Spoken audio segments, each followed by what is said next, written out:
Practical हम perform करने लगे हैं वो हमारे पास है प्रिज्म वाला, जिसमें हमने क्या फ़ाइंड करना है, बेसिकली क्रिटिकल एंगल फ़ाइंड करना है। सबसे पहला काम आपने क्या करना है, आपने पेज को प्लेस कर दिया, ठीक है। पिंस की मदद से आपने क्या किया, उसको फिक्स कर दिया और उसके बाद प्रिज्म को प्लेस किया मिड में और उसकी बाउंड्री ड्रॉ कर ली, ठीक है। अब उसके बाद आपने इसकी बाउंड्री ड्रॉ करने के बाद आपने मिड में कहीं एक पिन लगा देनी है, ठीक है। इसकी इस बाउंड्री पे, इस साइड वाली बाउंड्री पर एक पिन लगा दी, जैसे यहाँ पर नज़र भी आ रही है आपको, ये पिन मैंने लगा दी है। अगेन मैं क्या करूँगी, प्रिज्म को प्लेस कर दूँगी, ठीक है।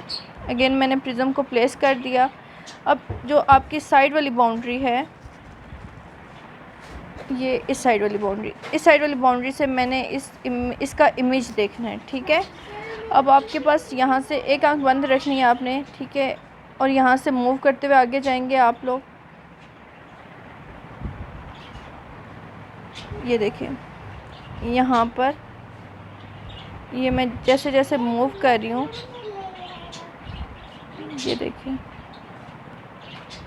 आपका जो इमेज है वो ब्लर होता जा रहा है। जहाँ पर आपको लगेगा कि यहाँ इमेज बिल्कुल ब्लर हो गया या ख़त्म हो गया, नज़र नहीं आ रहा, वहाँ पर आपने क्या करना है, वहाँ पर अपनी एक पिन प्लेस कर देनी है, ठीक है। कॉमन पिन आपने वहाँ पर लगा देनी है। ये देखें, ये जैसे जैसे मूव कर रही थी तो मैंने क्या किया, मैंने जहाँ पर मुझे लगा कि हाँ बिल्कुल ख़त्म हो गया इमेज, बिल्कुल लाइट सा या बिल्कुल एक किस्म का रिमूव हो गया यहाँ पे इमेज, मैंने वहाँ पर एक प्लेस कर दी, पिन प्लेस कर दी। उसके बाद जो सेकंड पिन है वो उसे इस तरह से प्लेस करनी है कि आपकी ये वाली जो पिन है ये भी छुप जाए और आपकी जो इमेज है ये भी छुप जाए। ओके जी, अब अगेन मैं इसको प्ले करती हूँ। लेकिन जैसे जैसे मैं मूव कर रही हूँ तो वो पिन भी छुप रही है। छुप कर जाओ ना, मैं ये कर रही हूँ। अच्छा मैं शॉप कर देती हूँ आपको।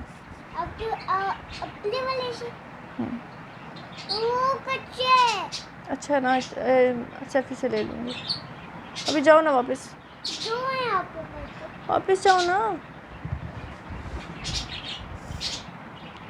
देखिए आपका वो जो जहाँ पे बिल्कुल ख़त्म हो गया था वहाँ एक पिन लगाई और दूसरी पिन इस तरह से लगाई कि ये यहाँ से आपके पास ये दोनों पिन छुप गई, ठीक है। पीछे वाली जो पिन है वो छुप गई, सिर्फ आगे वाली पिन मुझे नज़र आ रही है। ऊपर हेड को रहने दें, पीछे देखिए आपको नीचे से सिर्फ एक ही पिन नज़र आ रही है।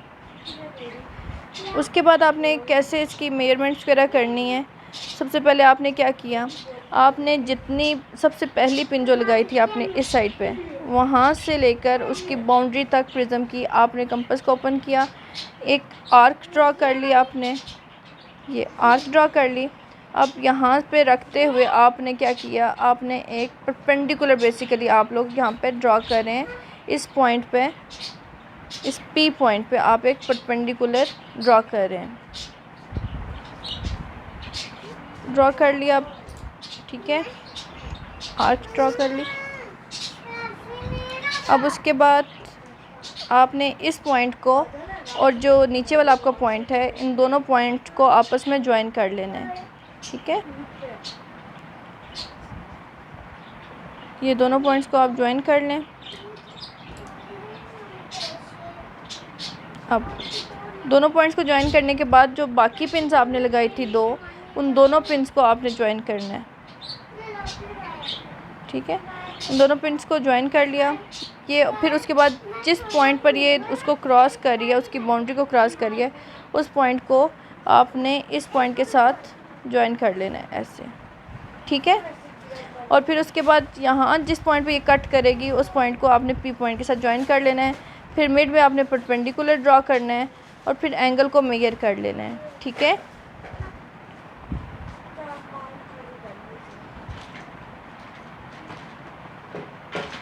इन पॉइंट्स को आपस में आप ज्वाइन कर रहे हैं और उसके बाद ये देखें, इस पॉइंट को इसके साथ ज्वाइन कर लिया।